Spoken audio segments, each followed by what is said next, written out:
Hey everyone, today I want to talk about a topic that I've covered hundreds of times. I've just never made a video titled Going 0 to 100. Why wearing the emotional swings is so important for OCD and anxiety recovery.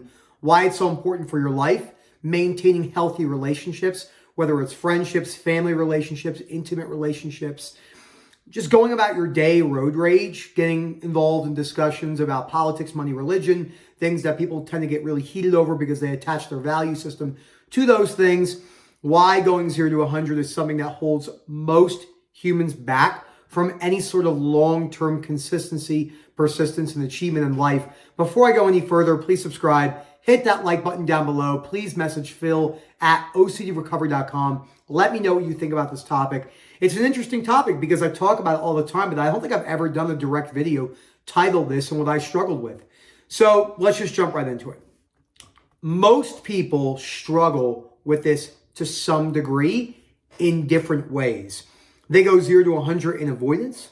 They go 0 to 100 in looking for self-reassurance and outward reassurance, confession and venting.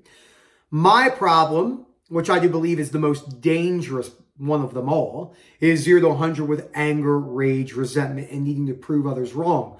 Whether that came to physical violence, such as bar fights and road rage, screaming at people, losing friendships, destroying potential intimate relationships. I had many women that I was in relationships with that I would just disagree with and be like, I don't give a fuck, leave me alone, and just was very childish and immature about that. Thankfully for me, it never led to any sort of violence, but I can see how that could have in my history of my family history. And looking back at my grandparents, I have multiple family members, not direct immediate family, mother and father, but grandparents, great-grandparents who struggle with addiction, sexual addictions, which I've talked about, anger, drinking, severe alcoholism that killed my grandfather, my grandma's second husband. It's just very bad anger problems, bar fights, all of his teeth knocked out. So it's in there genetically, and the belief systems mixed together, plus OCD suffering, was a recipe for disaster. So Rob used to say to me all the time, your anger is your Achilles heel. And it's not good enough to get it to, not that you couldn't accept where you are in the journey, but it wasn't good enough to just get it down 90%. Because for, let's say, 2 to 3 years, and after meeting Rob, I was about 90 to 95% better. But if I had an uptick in anger, I could go 0 to 100 very quickly. And he used to say to me, that 0 to 100 can be extremely dangerous. Even though it's only happening 5% of the time, we would do the compliment sandwich. You've done really well. This is what you have to work on.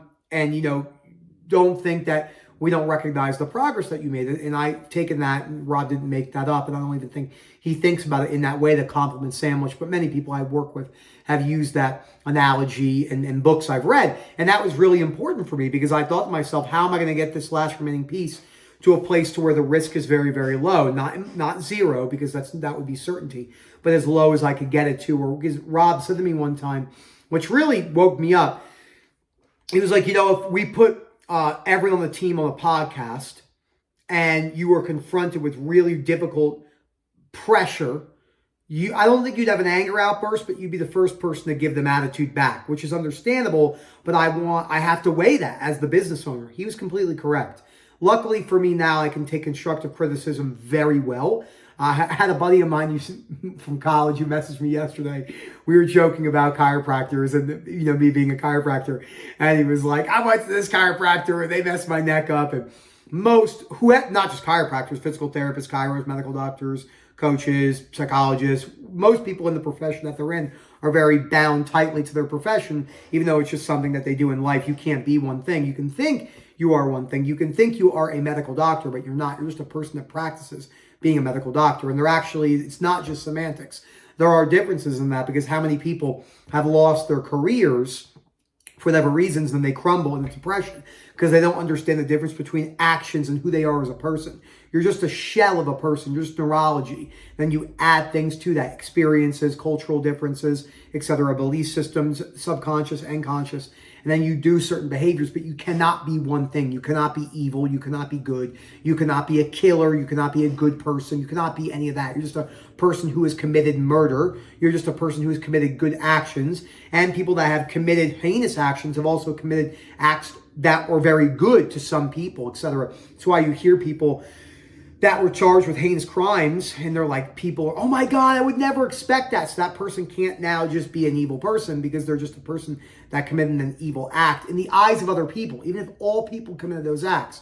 And that causes so many people to go 0 to 100 when their values are tested. And by the way, there are actually no such thing as values. They're just belief systems. What you value is just a belief. So if you have a value about monogamy and say religious values, that just means you believe in monogamy and you believe in these principles. The value word can be very problematic, just like the word trauma in many ways. So you have to be aware of those things. So now how did I practically handle getting better at those last pieces? So when I would go 0 to 100, I would feel that urge building inside me. Now you have to realize what your triggers are. That could be the urge to solve, mental rumination. After the automatic rumination, please go to our search and type in rumination. I've done dozens and dozens of videos breaking down the current perpetuating myths on rumination, which is covered almost always incorrectly. Very hard to understand unless you have this disorder or a serious mental health disorder and come out the other side of it. So it's understandable why people misinterpret that. So please watch those videos because it will help with this.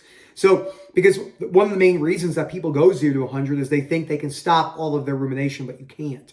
Because a lot of it is fueled. OCD is a belief disorder glued together by compulsions, avoidance behaviors, self-reassurance, venting, and etc. So I would feel those urges to not want to bottle things up. I have to prove them wrong. So people would say things I didn't agree with. They'd make fun of me, put me down, say something in a disagreement way, and I would immediately get angry. Instantaneously, that anger would build up, and I didn't want to feel that anger inside me, so I would let it out. And I thought that was a very good thing, because you hear so much nonsense online. Most people think they're in some sort of a revolution, but they're not, right? It's understandable why people stand up in severe times, but that's not the reality of most situations. Getting into a disagreement with someone on social media is a very childish behavior that we've all given into, most likely at some point. But so I didn't want to do that anymore. So I realized that if I wanted to change that, I was actually going to have to learn to let that bottle up inside, which is now the next interesting point. So you hear and see a lot of stuff about how bad it is to let things bottle up inside you. But actually, it's one of the best things you could do for yourself. Learning to allow things to bottle up within reason, but usually 95 to 99.9% of the time, you want to let things bottle up until the emotions set a little bit, 2 days later, an hour later, depending on how bad you struggle with this. And then you can bring something up in a healthy way. Healthy confrontation is very important for life. But when you're bringing those things up in that 0 to 100 moment, it typically ends really poorly. Anger, rage, yelling, more problems. And people have changed their entire life in those moments. Road rage is a great example. There was a really famous video that was going around, and I believe it was Florida. A guy got out of a car. It was a wild video. Got out of a car. And this is hard for a lot of people to understand that don't live in America. Guy got out of a car. He was on a window, and he was banging on the window, and he was yelling, but he had a gun in his hand. So he has his gun down here, and he's banging and banging and banging. And he went to bang with this hand, and he had a gun in his hand. Well, now you're have big problems. So the guy in the truck who had his 2 kids in the back seat shot him 3 times in the chest and killed him. Right there on video. It was really sad. Sad for all parties. Kids having to witness that. Kids having to be traumatized by watching the guy bang on the door with a gun. Then watching their father end this guy's life. All because of road rage. All because of belief systems and the inability to bottle things up. I haven't gotten that serious, but I've gotten myself in some pretty big trouble with screaming and yelling at people because I did not want to learn to balance my emotions because I thought that anger and putting people down was powerful. It's actually a huge sign of weakness in many ways. I saw a quote that got a lot of likes on a recent thing that's been going on. And I guess this individual, and this quote, I mean, humans are very typical in this way. I would have thought this too. It said, violence never solved anything has only been said by cowards, like cowards and weak people. And it had like 28,000 likes. There's actually truth in that. One of my favorite comedians, Richard Jenny, who unfortunately took his own life years ago, was a great Italian comedian, said in one of his stand-ups in 2001, I believe, the Steaming Pile and Me, he said, my buddies will be like, violence never solved anything. And he goes, well, it solved World War II. There is truth in that. Violence does solve things. But the majority of the time, it doesn't need to be that. We take out, how many times have all of you heard me talk about we use outlier situations to substantiate the norm? But that's not the case. It's like comparing yourself to Cristiano Ronaldo or Messi if you live in Europe, or the best cricket player in America, Derek Jeter, in baseball, any best dancer or singer, whatever. Using yourself to compare like those outliers is a very non-intelligent way to go about any sort of analysis. But that's what we do, and we've all done it until you're aware of it and you stop doing it. It's cool to look at outliers and use them as motivation and determination, but most people are just not them. They're average. It's what Krista Lee, another great comedian in America, says. Most people are average. So you gotta realize that, yes, violence typically does not lead to good places. So there is actually, that statement I just said is incorrect in many ways. There is truth, like I just said. I wanted to start out with that, but it causes more cons than pros. And this is someone who typically likes to solve things in an aggressive manner. I like aggression. I like solving things in an aggressive manner in business, in problems. Let's solve this now. Get it over with. Stop fucking around. But that got me in so much more dramatic problems that didn't need to be that way. So I didn't want to live my life like that anymore, and I wanted to change it. A lot of people won't agree with that. Anything I just said, which is fine.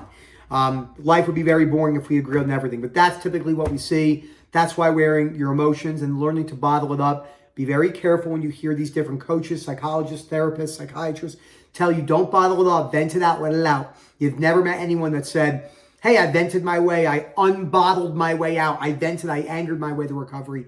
It just doesn't work that way. Again, it doesn't mean you're not going to feel any disturbance internally, but learn to feel that as you go throughout your day is critical. Thank you again, Phil at OCDrecovery.com. Let me know what you think. Please comment down below. I hope you enjoyed this video, and as always, enjoy the rest of your day.